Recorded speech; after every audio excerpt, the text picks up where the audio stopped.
मित्रों, सबको मेरा नमस्कार। मेरा नाम है doctor G N Jagan, assistant professor in Hindi, Indira Priyadarshini women's degree college Nampally, Hyderabad.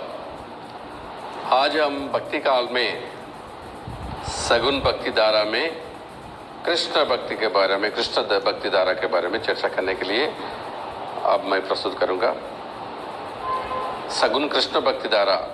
उपनिषदों में भगवान के निर्गुण तथा सगुन दोनों रूपों की भक्ति का प्रतिपादन किया गया है। विष्णु के दशावतारों में श्री कृष्ण अवतार का महत्व रहा है। त्र्यंबक मध्य तथा विष्णु स्वामी आदर्शों के पालन करते हुए उनके अनुयायी चैतन्य महाप्रभु तथा वल्लभाचार्य ने श्री कृष्ण की भक्ति का प्रचार किया। यह भक्ति भगवत पुराण से ली गई है, जिसमें ज्ञान की अपेक्षा प्रेम का ही अधिक महत्व है। आत्मचिंतन अपेक्षा आत्मसमर्पण की भावना का प्राधान्य है। ईसा की 15वीं शताब्दी में कृष्ण भक्ति का प्रचार वल्लभाचार्य ने पृष्ठ मार्ग के माध्यम से किया। दर्शन के क्षेत्र में जो शुद्ध द्वैत्व है, वही भक्ति के क्षेत्र में पृष्ठ मार्ग है। इसमें कृष्ण को इष्ट देव मानकर उनकी लीलाओं का गान करते हुए सगुन भक्ति का प्रचार किया गया है। वल्लभाचार्य ने श्री कृष्ण को परब्रह्म और दिव्य गुण संपन्न पुरुषोत्तम माना है। श्री कृष्ण सत्चित तथा आनंद स्वरूप है। उनके लोक को वैकुंठ माना है, जिसका एक खंड गोलोक है। इसके अंतर्गत वृंदावन, यमुना, गोवर्धन, निकुंज आदि सभी आते हैं। इनमें कृष्ण गोचरण तथा रस क्रीड़ा करते हैं। भक्तों को अपनी लीलों का आनंद देने के लिए वे गोलोक के इन सभी साधनों के साथ भूलोक पर अवतार ग्रहण करते हैं।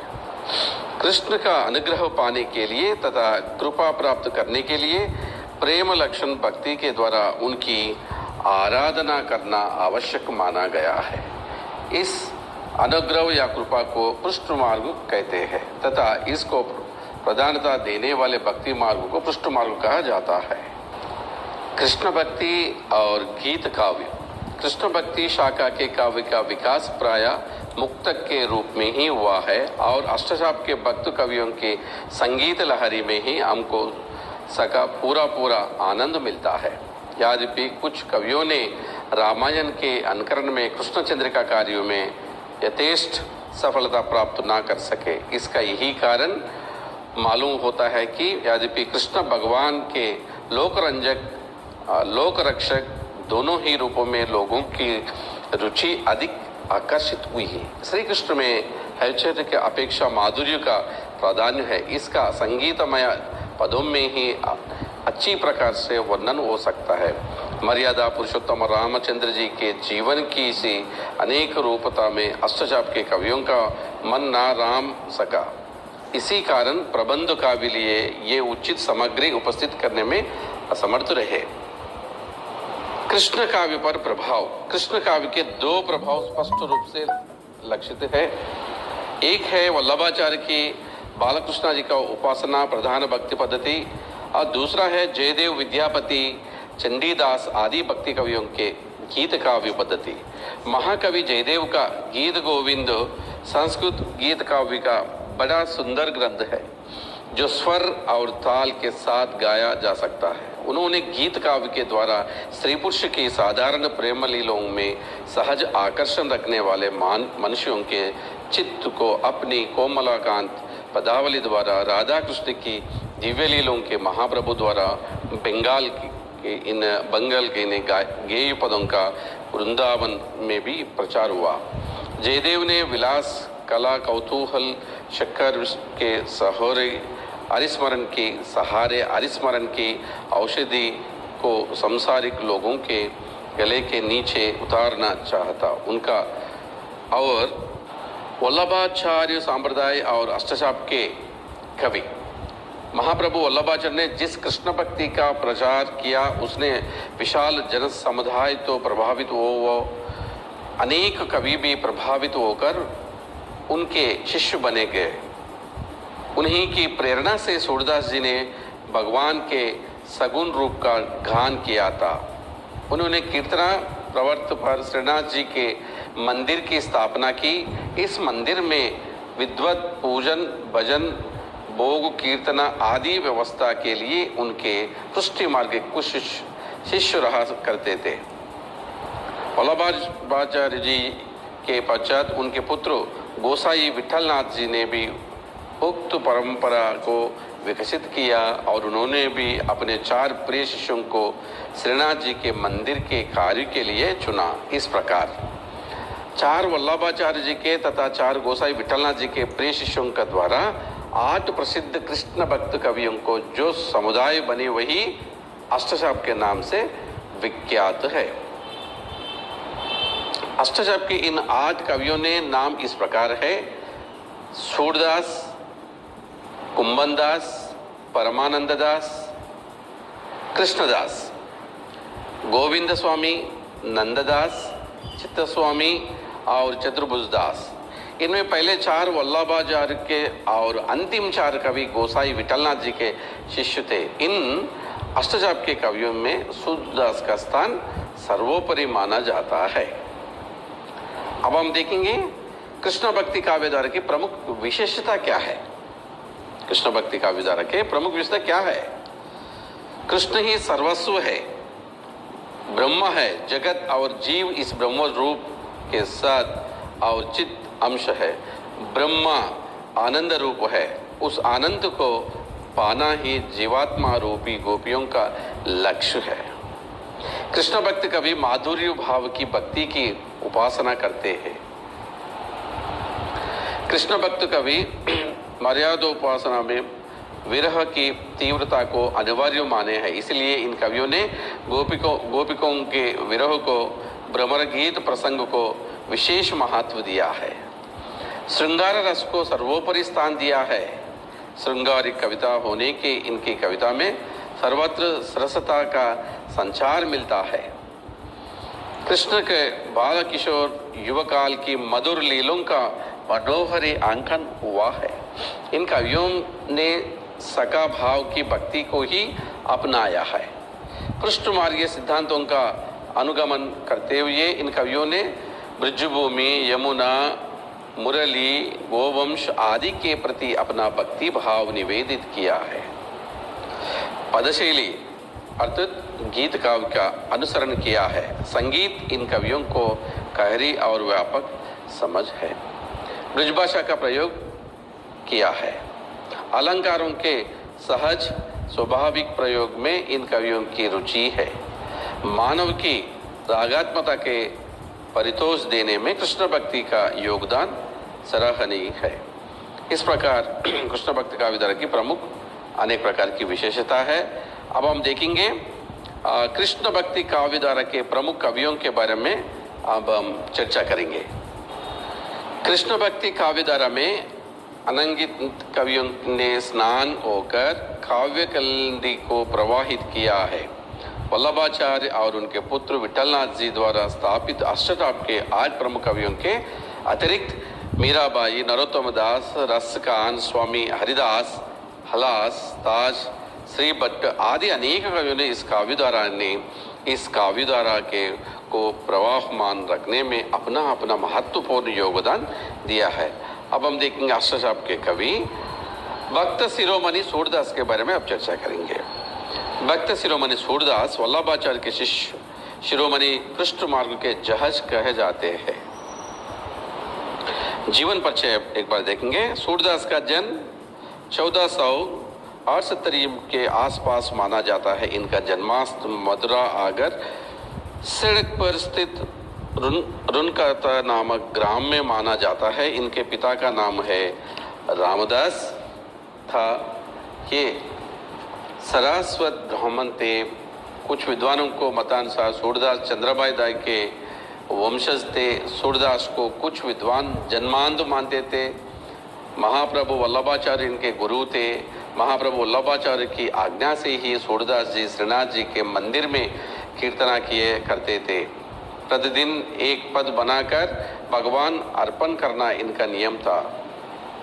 आपका देहासना सन 1523 के लगभग माना जाता है। उनकी सूरदास की रचना है। महाकवि सूरदास की लिखी हुई रचनाओं की संख्या 25 बतलाई जाती है, परंतु उनमें से 3 ग्रंथों की सूर की प्रामाणिक रचना है: सूरसागर, सूर सरावली और साहित्य लहरी। सूरसागर इनकी सर्वश्रेष्ठ रचना है और यही सूरदास की अमर कीर्ति का आधार है। इस ग्रंथ के विषय में प्रसिद्ध है कि इसमें 1.25 लाख पद है, किंतु अभी तक उसके लगभग 5,000 पद ही प्राप्त हो सके हैं। सूरसागर में सूरदास ने कृष्ण लीला के विभिन्न प्रसंगों का मार्मिक वर्णन किया है। और सूरदास की भाषा शैली, सूरदास की भाषा ब्रज भाषा है, जो साहित्य को होते हुए भी बोलचाल की भाषा की बहुत समीप है। इन्होंने शब्दों को थोड़ा मरोड़ा भी है और साथ ही इनकी भाषा में व्याकरण संबंधी त्रुटियां भी है। भाषा में मुहावरों का प्रयोग भी हुआ है। सूरदास ने कोमलकांत शब्दावली को अपनाकर गेय पद लिखे हैं। उनकी कविता में प्रसाद और माधुर्य उनकी प्राधान्यता है। कुट काव्य शैली में सूर ने दृष्ट कुट पद भी लिखे हैं, जो जटिल है। अब हम देखेंगे उनकी भाषा। सूर की भाषा साहित्यिक ब्रजभाषा है, जिसमें कहीं कहीं संस्कृत का भी पुट है, किंतु अधिक नहीं।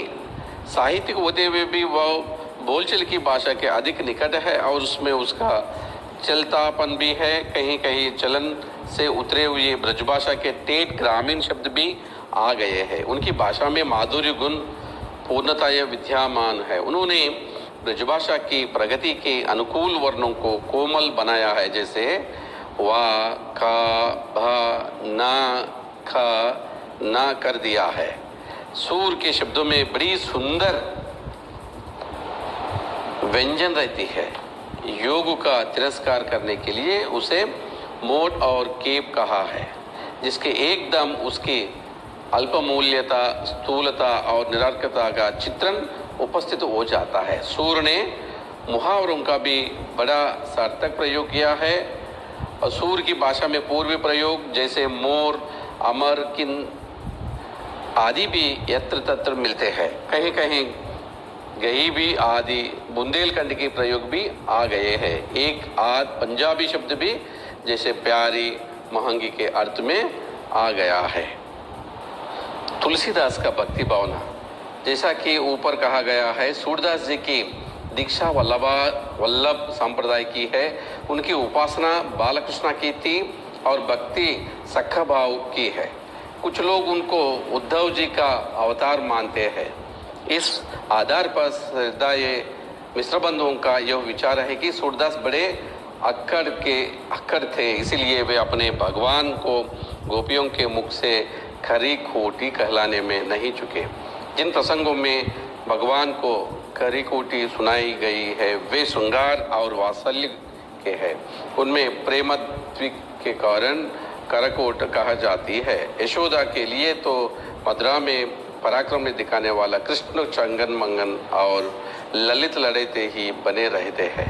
इसमें अकड़ापन की कोई बात नहीं है। तुलसीदास जी की भक्ति भावना में दास्यभाव का प्रभाव ऐसा बड़ा चढ़ा है कि वे उन प्रसंगों को आने ही नहीं देते जिनमें कोई करी कोटी कहे।